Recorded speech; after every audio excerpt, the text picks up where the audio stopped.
The charge nurse says my name, my full name, not the nickname the unit uses, and the sound of it crosses the waiting room like a stone dropped in still water. My mother's head turns first. Then my Aunt Delphine's. Then my cousin Rourke's, who flew in from Galveston specifically to collect whatever he believed was owed to him. They are sitting in a row of blue plastic chairs, and they look up at me the way people look up when they realize the weather has changed and they did not bring a coat.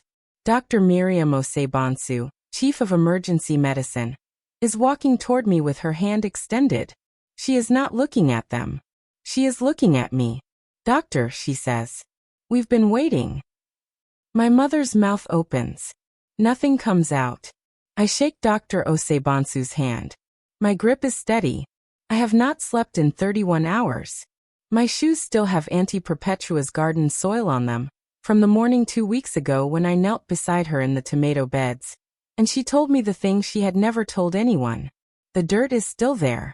I did not think to clean it. Welcome to Calm Revenge Tales, where justice moves slowly, quietly, and always arrives on time. If you're new here, subscribe. Stay. This one matters. I am not a hero of this story. I want to say that plainly. I am a hospitalist physician at St. Anselm Regional in Beaumont, Texas. I have been one for 11 years. I trained for 14 before that. 4 years of medical school at Mockery, 3 years of residency in Dallas, 4 years of fellowship, then a brutal 2-year stint at a safety net hospital in Houston where I learned how to make decisions in hallways and how to keep my voice level when everything around me was not. I built what I have by myself or near enough. My father died when I was 9. My mother, Claudette, remarried quickly. A man named Festus who had opinions about what girls should study and how long education should reasonably take. I applied to medical school from a library computer. I told no one in the family until I was accepted. The person I am defending in this story is my great-aunt, Perpetua Adiz Nwosu. She was 81 years old. She had lived in the same 4-room house on Calder Avenue in Beaumont for 53 years, and she grew tomatoes in the backyard with the discipline of someone who had once grown food to survive. She called me Neka, which is not my name, but which means Mother is Supreme, in Igbo, and which I took as the highest compliment she knew how to give. The family called her a burden. Not to her face, to mine in text messages and phone calls, asking when she was going to go somewhere appropriate, and whether I understood that this situation was unsustainable. The situation was, she needed help with her medications, she could no longer drive, and her memory was beginning to move in and out like a tide. I moved 40 minutes from my hospital to be 20 minutes from her house. I bought a second car and kept it at her place. I arranged her medication schedules using a laminated chart I updated every Sunday evening. I cooked jollof rice every Saturday in her kitchen while she sat at the yellow table near the window and told me things about her life in Nigeria that she had never told her own children. Things she had been saving, I think, for someone she trusted to remember them correctly. The family did not visit. The family had opinions. The invitation came in October, framed as a reconciliation. My cousin Rourke's wife, Tabitha, was hosting Thanksgiving at their house in Galveston, and the message, sent in the family group chat, with my name specifically tagged, said that it would be so healing if everyone could be in one place. Even Perpetua, if she's up for the drive. The if she's up for the drive did something to me. I chose not to examine too closely. I called my Aunt Delphine, who is my mother's sister and who has a talent for telling you what the subtext is while pretending to tell you something else entirely. "Rourke wants to talk about the house," she said. "Perpetua's house. He thinks, and Claudette agrees, though she won't say so directly, that it would be better for everyone if Perpetua signed something before things get complicated." Things get complicated was Delphine's way of saying, before she loses enough cognitive function that a signature becomes legally questionable. I told Auntie Perpetua about the invitation. She was quiet for a moment, sitting at the yellow table with her hands around a mug of tea, looking out at the tomatoes, which had gone brown for the season. "I want to go," she said. "I want to see them try." That was her first line, and it sat in the air between us for a long time. I drove us to Galveston. For hours in November traffic. She slept for 2 of them with her head against the window, and when she woke, she asked me to tell her again about the human heart. She liked when I explained medicine, like the geography of the body, the way everything had a name and a function. I told her about the sinoatrial node. She said it sounded like a city. I said it was, in a way. The foreshadowing, when I looked back. She had slipped a small envelope into her coat pocket before we left. I noticed it but said nothing. It was the size of a greeting card. The return address was a law office in Beaumont I did not recognize. She caught me looking and said only, for later. The dinner table seated 14. The turkey was good. The conversation was not. It started with Rourke, who waited until the plates were cleared. A calculated choice, I realized later, because it is harder to leave a table when dessert is still promised. He said he wanted to raise something difficult, and that he hoped everyone could approach it with maturity and grace. He said that Perpetua's care had become a one-woman operation, and that this was unfair to Nkechi. He used my actual name, which he had never used before, and the unfamiliarity of it in his mouth made it sound like a word in a language he was mispronouncing. He said he was concerned. My mother nodded. Delphine studied her hands. Then Rourke said, "We know you mean well, Nkechi, but you play nurse. You're not actually equipped to." "I'm a physician," I said. "I've been a physician for 11 years. Right, but you work in a hospital. You're not a geriatric specialist. You're not equipped for end of life." "She's not at end of life. And Perpetua herself has said she feels like a burden." Auntie Perpetua set her fork down. The sound was small and precise. "I said that to you once," she said to Rourke, "when you called me at midnight asking about the house, and I was trying to make you feel better about asking." She looked at him steadily. "I do not feel like a burden. I feel like a woman whose family wants her house." The table went silent. Tabitha laughed, an involuntary, social smoothing laugh, the kind that fills silence before silence can indict anyone. She started talking about pie. Rourke waited 3 minutes, then said that perhaps Perpetua should rest, and suggested she might be more comfortable in the guest room. His 17-year-old son, Marcus, was sitting at the far end of the table. Marcus had not spoken all evening. His jaw went tight, and he looked at his father, and then looked away. He almost said something. I watched the moment pass. I stood up. I said, "We're going to head out." Rourke said, "You came 4 hours for a 2-hour dinner?" "We came for the dinner," I said.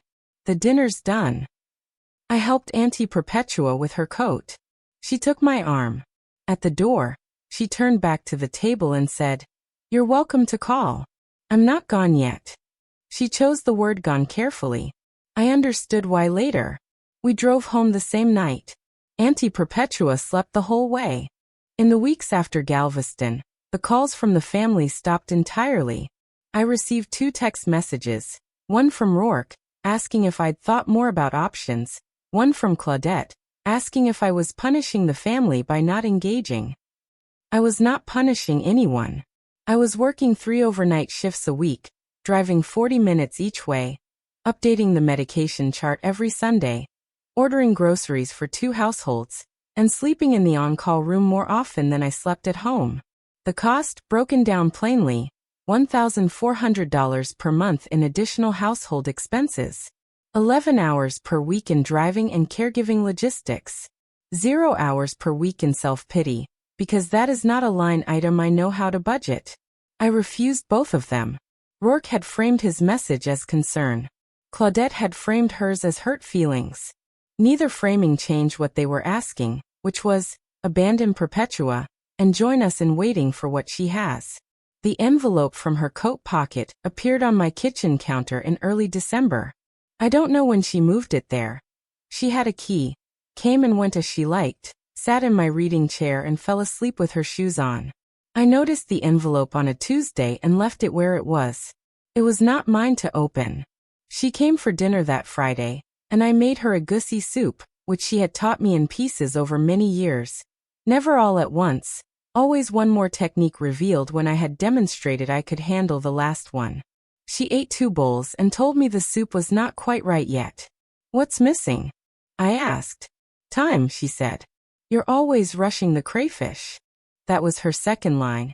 And she said it looking at her bowl, and I laughed, and she smiled, and outside it was 43 degrees in Beaumont, which is cold for us, and the kitchen was warm, and that is the only word I have for what that evening was. The envelope sat on my counter. In late January she had a fall. Nothing broken, but her doctor. Not me. I refused to be her doctor. That is a line I hold for both our sakes. Her doctor recommended a brief inpatient rehab stay. She went. She was good-humored about it. She said the physical therapist was too young to know anything but too earnest to be useless. She went home to Calder Avenue in February. She died in March, in her own bed, with her tomato seeds on the nightstand, and her hands arranged the way hands arrange themselves when a person has made peace with what is coming. Her neighbor called me at 6:14 in the morning. I drove over in my hospital clothes. I sat with her for an hour before I called anyone else. If you're watching this, and you've got someone you've been meaning to check on, subscribe so the rest of this story finds you. What happens next is what she planned. The will reading was scheduled for the second week of April, at an office on Calder Avenue belonging to an attorney named Sylvester Amati, who had, I later learned, known Perpetua for 30 years, had grown up 2 streets over from her, had eaten at her table, and had agreed 12 years ago to handle her estate at no charge, as a debt he said he would never be done repaying. I did not know this until we were all in the room. Rourke was there. Claudette. Delphine. 2 other cousins whose names I will not use because they are secondary to the story, and I have no wish to catalogue more cruelty than is necessary. And Marcus, Rourke's son, who came uninvited and sat in the back row and said nothing. The envelope was on Mr. Amati's desk. The same envelope. The return address I had seen in her coat pocket in October. The one that had sat on my kitchen counter for 3 months, which I had finally, at her explicit instruction, delivered in a voicemail she left me in February, sharp and clear, brought to this office and left with the receptionist. Mr. Amati read the will plainly, without theater. The house on Calder Avenue, valued at $287,000 in the most recent assessment, was left entirely to me. Her savings, $43,000 in a credit union account, split equally between me and Marcus. Her collection of Igbo textile patterns, to the African American Museum in Houston. Her tomato seed collection, annotated in her handwriting, to me specifically. Then he opened the envelope. Inside was a letter, handwritten, dated the previous September, 1 month before the Galveston invitation, 2 months before Rourke's phone calls about signatures. In the letter she described, in precise and unambiguous terms, that she had made this decision independently, while of sound mind, witnessed by Mr. Amati and 2 neighbors, and that she had done so specifically because, in her words, the ones who waited for me to become useful to them learned too late that I had already given what mattered to the one who came. Rourke stood up. She wasn't competent, he said. In September her cognitive assessment from August, Mr. Amati said, is also in the file. Conducted by Dr. Henrietta Osei at the Beaumont Memory Center. Scored in the normal range. Would you like a copy? Rourke sat down. Claudette began to cry. A specific kind of crying, the kind that is performed for an audience, that begins too quickly and is sustained too evenly to be grief. I watched it and felt nothing sharp. Only something heavier, and older. And then near the back, Marcus pressed both hands flat on his thighs and looked at the floor.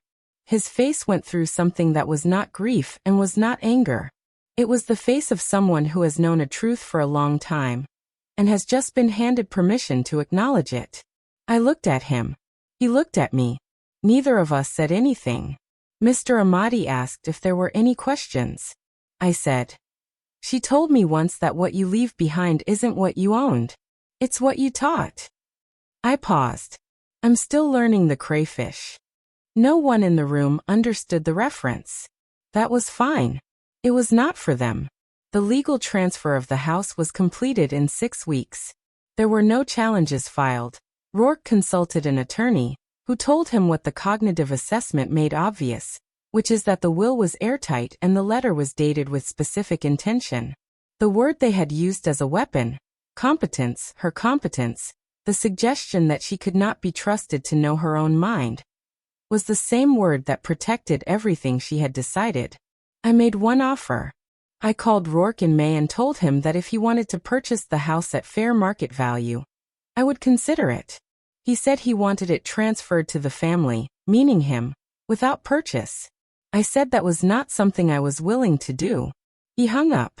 I did not call again, and I did not feel guilty about not calling again, because the offer was real and the refusal was his. Claudette sent a card. It said she hoped we could find our way back to each other someday. I put it in the drawer where I keep things I'm not ready to throw away. Marcus texted me in June. He said he was applying to pre-med programs and asked if I would be willing to talk to him sometime. I said yes. We've had 3 phone calls. He is 19 and furious at his father and trying to find out who he is when no one is watching.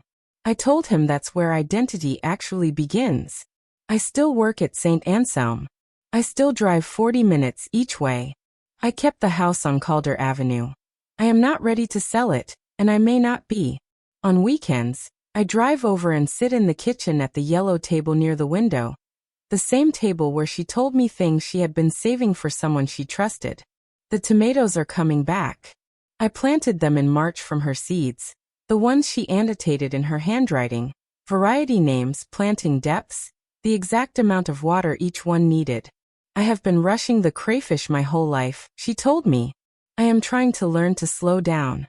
Last Saturday I made the egusi soup again. I let the crayfish go longer than felt comfortable. Then longer still. When I tasted it, something had changed, some depth I had not been able to reach before, something that had been waiting for me to stop hurrying. I sat at the yellow table. Outside, the March light was coming through the same window it had always come through, falling on the same floor, in the same house where she had lived for 53 years. I ate. The soup was right. There are people in your life who are holding something for you. Something they will only give when they see that you are ready. Not money. Not property. Something older and harder to name. If you know who that person is, call them this week. Don't wait for a reconciliation dinner. Don't wait for the will reading. Go now, while the table is still set and the kitchen is still warm. Share this with someone who needs it. Leave a comment, I read them. And subscribe, so the next story finds you before it's too late. I'll see you in the next one.